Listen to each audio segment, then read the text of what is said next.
राहुल गांधी ने सचिन पायलट को फाइनली एक बड़ी जिम्मेदारी दी है, एक ताज पहनाया है।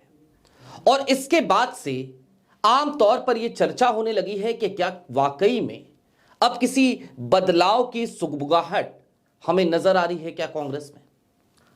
तमाम लोग इस बात की चर्चा कर रहे हैं। सचिन पायलट के साथ एक टीम भी मैदान में उतरी है। इसमें कन्हैया कुमार का भी नाम है तो इमरान प्रताप गढ़ी का भी। और कुल मिलाकर इसे कांग्रेस का एक मास्टर स्ट्रोक भी बताया जा रहा है। हालांकि यूं तो बहुत सारे राज्यों को लेकर के यह ऐलान हुआ, वरिष्ठ पर्यवेक्षकों की सूची आई, लेकिन उन सब के मद्देनजर एक राज्य की सूची पर नजरें जाकर ठिठक गई। राज्य कौन सा? वही राज्य केरल, जहां से शशि थरूर भी आते हैं और केसी वेणुगोपाल भी। क्या होने जा रहा है कांग्रेस में? कौन सा ताज पहना दिया गया है सचिन पायलट को और इसके लोग सियासी मायने क्या निकाल रहे हैं? सारी बातें जरा विस्तार से। नमस्कार, मैं स्वप्निल और आप मुद्दा देख रहे हैं। दोस्तों आगे बढ़ें उससे पहले वही छोटी सी अपील। मुद्दा इन दिनों एक गंभीर आर्थिक संकट से जूझ रहा है। एक तरफ हमारे मेन बैंक अकाउंट बीते कई महीनों से फ्रीज चल रहे हैं, तो दूसरी तरफ हमारे 2.5 साल पुराने चैनल को हमसे लंबे समय तक छीन कर रखा गया था। ऐसे में डे टू डे ऑपरेशंस में मुद्दा को काफी मुश्किलों का सामना करना पड़ता है। लिहाजा आपसे गुजारिश है, यदि आप चाहें, यदि आप सक्षम हो तो मुद्दा की छोटी छोटी मदद जरूर कीजिएगा। इसके लिए आप स्क्रीन पर दिख रहे QR कोड या फिर कि नीचे दिख रहे UPI नंबर का इस्तेमाल कर सकते हैं। अब आगे बढ़ते हैं। दोस्तों सबसे पहले तो आपकी स्क्रीन पर एक पत्र है ऑल इंडिया कांग्रेस कमेटी का, और इस पत्र में जो वरिष्ठ पर्यवेक्षकों की, ऑब्जर्वर्स की सूची है वो जारी की गई है।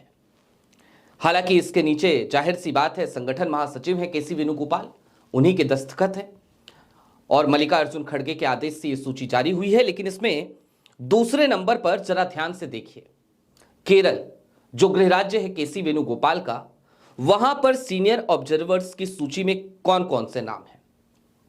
एक नाम है सचिन पायलट का, दूसरा नाम है KJ जॉर्ज।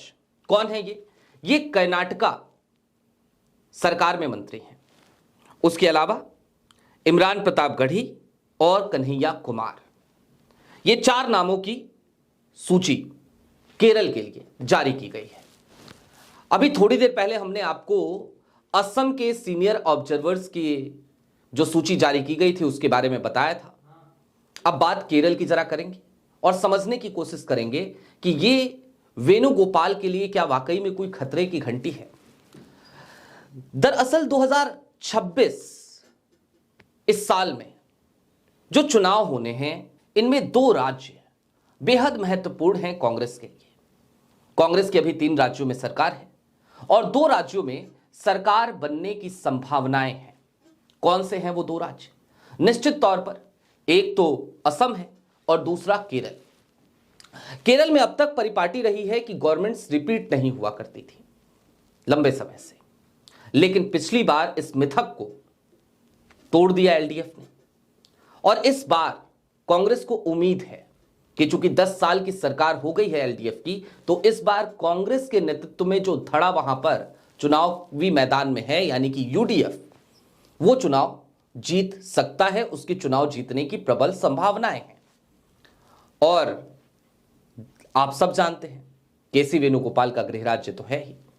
केसी वेणुगोपाल के ऊपर इसकी जिम्मेदारी भी है।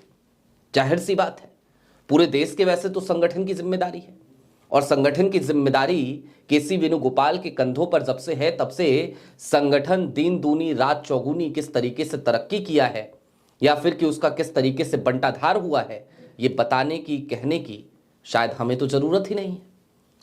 इन सब के दरमियान उसी केरल से आते हैं शशि थरूर साहब भी।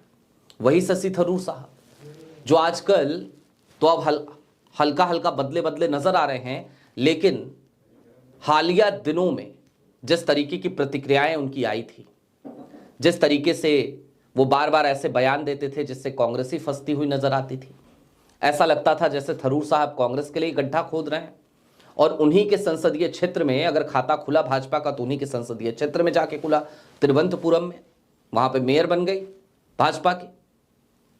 तो वो शशि थरूर साहब भी केरल से आते हैं और उन सब के सामने कांग्रेस ने, राहुल गांधी ने सीनियर ऑब्जर्वर के तौर पर किनको उतार दिया? सचिन पायलट को। किनको उतारा? केजे जॉर्ज को। किनको उतारा? इमरान प्रताप गढ़ी को, कन्हैया कुमार को। और ये चारों चेहरे बेहद मायने रखते हैं, खास तौर पे सचिन पायलट। लिहाजा हम सचिन पायलट पे ही पहले बात करेंगे। बीते लंबे समय से कांग्रेस के तमाम कार्यकर्ताओं के बीच भी इस बात की प्रबल इच्छा है और यहां तक कि कई सियासी पंडित भी खुलकर यह कहते हैं कि सचिन पायलट केसी वेणुगोपाल को रिप्लेस करने के लिए सबसे मुफीद चेहरा है और यदि कांग्रेस अलग अलग संगठन महासचिव बनाती है तो हिंदी बेल्ट में सचिन पायलट को जिम्मेदारी दी जानी चाहिए। अब जाहिर सी बात है, केसी वेणुगोपाल आज की तारीख में एक पावर सेंटर है कांग्रेस के, उनको यूं एक झटके से तो किनारे नहीं किया जा सकता और ऐसे में मौका यही है, यानी कि केरल का चुनाव। और केरल के चुनाव में जीत की जब प्रबल संभावनाएं दिखाई दे रही हैं, उसी वक्त पे असम से कहीं ज्यादा केरल में जीत की प्रबल संभावना है कांग्रेस की। असम में 19-20 हो सकता है, लेकिन केरल में हालिया दिनों में लोकल बॉडी इलेक्शंस में भी यूडीएफ ने शानदार प्रदर्शन किया है। बात इतर है कि गोदी मीडिया लगातार भारतीय जनता पार्टी के जीत का डंका बजा रही थी, कह रही थी देखिए क्या शानदार प्रदर्शन भारतीय जनता पार्टी ने किया, लेकिन वहां पे शानदार प्रदर्शन निश्चित तौर पर यूडीएफ का रहा। तो उस केरल में जहां पर जीत की प्रबल संभावना है, वहां पे सचिन पायलट को उतारने के अपने मायने हैं। पहली चीज तो ये कि केसी वेणुगोपाल के गढ़ में सचिन पायलट अगर सीनियर ऑब्जर्वर है, इमरान प्रताप गढ़ी अगर सीनियर ऑब्जर्वर है, कन्हैया कुमार सीनियर ऑब्जर्वर हैं, केजे जॉर्ज सीनियर ऑब्जर्वर हैं, तो इनमें सबसे वरिष्ठ नेता के तौर पे सचिन पायलट ही हैं। और सचिन पायलट यदि सीनियर ऑब्जर्वर हैं और उनके नेतृत्व में यदि वो केरल में जीत दिलाते हैं कांग्रेस को, बतौर पर्यवेक्षक अपनी बड़ी जिम्मेदारी वहां पर निभाते हैं, तो इसका क्रेडिट सचिन पायलट को मिलेगा। केसी वेणुगोपाल और शशि थरूर, उन दोनों के लिए कैसे खतरे की घंटी है, अब जरा उसको समझिए। बतौर संगठन महासचिव, बतौर जनरल सेक्रेटरी ऑर्गेनाइजेशन 6वें साल में प्रवेश कर चुके हैं केसी वेणुगोपाल और इन 6 सालों में अक्सर ही केसी वेणुगोपाल से इसको लेकर यह मांग उठती रही है समय समय पे कांग्रेस कार्यकर्ताओं के बीच में कि केसी वेणुगोपाल के रहते हुए कांग्रेस का संगठन मजबूत नहीं हो पा रहा है। लिहाजा जरूरत इस बात की है कि केसी वेणुगोपाल को उनके पद से मुक्त किया जाए, उनको कोई और जिम्मेदारी दे दी जाए और कम से कम वहां पर किसी ऐसे व्यक्ति को लाकर बैठाया जाए जो संगठन को मजबूत कर सके। दूसरा, बार बार जब भी कांग्रेस चुनाव हारती है, उसका तमगा किसको दे दिया जाता है? जाहिर सी बात है, जवाब है राहुल गांधी का। राहुल गांधी को हर बार हर हार का श्रेय कांग्रेस पार्टी की भारतीय जनता पार्टी भी देती है और देश की main stream media, Pomeranian media, गोदी मीडिया वो भी देती है। लेकिन दूसरी तरफ बतौर संगठन महासचिव क्या केसी वेणुगोपाल की कोई जिम्मेदारी नहीं है? क्योंकि केसी वेणुगोपाल के सर पर कभी भी हार का ठीकरा नहीं फोड़ती। आप कभी भी जाकर के मेन स्ट्रीम मीडिया में देखिए या फिर कि भारतीय जनता पार्टी की तरफ देखिए, क्या कभी भारतीय जनता पार्टी ने यह कहा कि कांग्रेस का संगठन कमजोर है और इसकी जिम्मेदारी केसी वेणुगोपाल की है? क्या मेन स्ट्रीम मीडिया ने कभी इस बात की समीक्षा करी कि कांग्रेस का संगठन कमजोर है इसलिए कांग्रेस हार रही है और संगठन की जिम्मेदारी केसी वेणुगोपाल की है, तो हार का क्रेडिट केसी वेणुगोपाल को जाना चाहिए? जवाब है बिल्कुल नहीं। जबकि दूसरी तरफ राहुल गांधी चुनाव हारते ही, जिस वक्त वो अध्यक्ष थे, चुनाव हारते ही उन्होंने अपने पद से इस्तीफा दे दिया था। इस बात की नैतिक जिम्मेदारी ली थी, कहा था मेरे अध्यक्ष रहते हुए कांग्रेस पार्टी चुनाव हारी है तो मैं अध्यक्ष पद पर नहीं बना रह सकता। उन्होंने जिम्मेदारी ली, उन्होंने इस्तीफा दिया। उसके बाद भी बार बार हार का सेहरा राहुल गांधी के ऊपर। तो वो केसी वेणुगोपाल जिनकी बदलाव की मांग लंबे समय से कांग्रेस में चल रही है, अब उसको अमली जामा पहनाने के एक स्क्रिप्ट के तौर पर आज की ये सूची वो दिखाई देती है। मसलन केसी वेणुगोपाल के गृह राज्य में पायलट को उतारना, असम में भी मास्टर स्ट्रोक है एक तरीके का, क्योंकि एक तरफ सो कॉल्ड चाणक्य हैं, कथित चाणक्य हैं अमित शाह साहब, उनका लाडला जो नेता है भारतीय जनता पार्टी का वो वहां पे मुख्यमंत्री हैं, यानी कि हिमंता बिस्वा शर्मा, और सो कॉल्ड चाणक्य के लाडले के राज्य में सीनियर ऑब्जर्वर के तौर पर भेजा किसे गया है? एक तरफ कांग्रेस के वरिष्ठ नेता छत्तीसगढ़ के पूर्व मुख्यमंत्री भूपेश बघेल, तो दूसरी तरफ वहां पर भेजे गए हैं कांग्रेस के असली चाणक्य जो ईडी, सीबीआई, आईटी जैसी एजेंसियों का दुरुपयोग नहीं करते। इन तमाम एजेंसियों के बिना वो वाकई में असली चाणक्य की भूमिका निभाते हुए नजर आते हैं कर्नाटक के उप मुख्यमंत्री डीके शिवकुमार। उनको असम में जिम्मेदारी दी गई।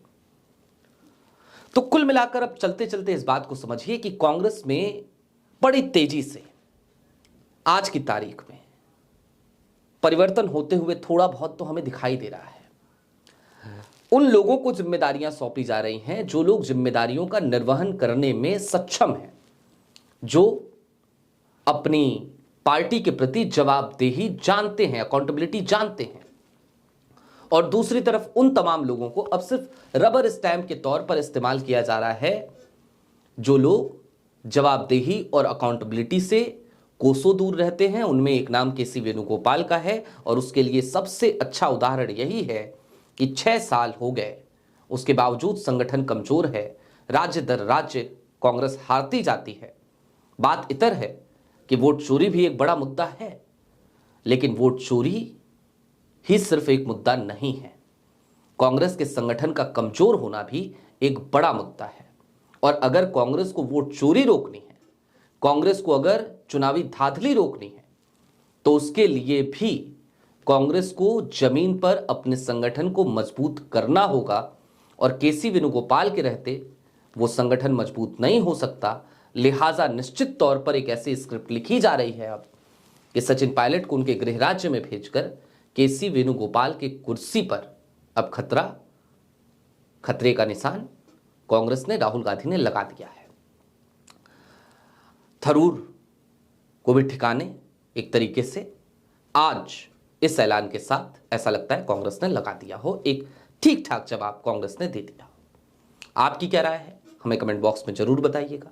अभी के लिए दीजिए इजाजत। चलते चलते फिर वही अपील, चैनल पर नए हो तो सब्सक्राइब करते हुए जाइएगा, सक्षम हो तो छोटी छोटी मदद मुद्दा की जरूर कीजिएगा। बहुत शुक्रिया।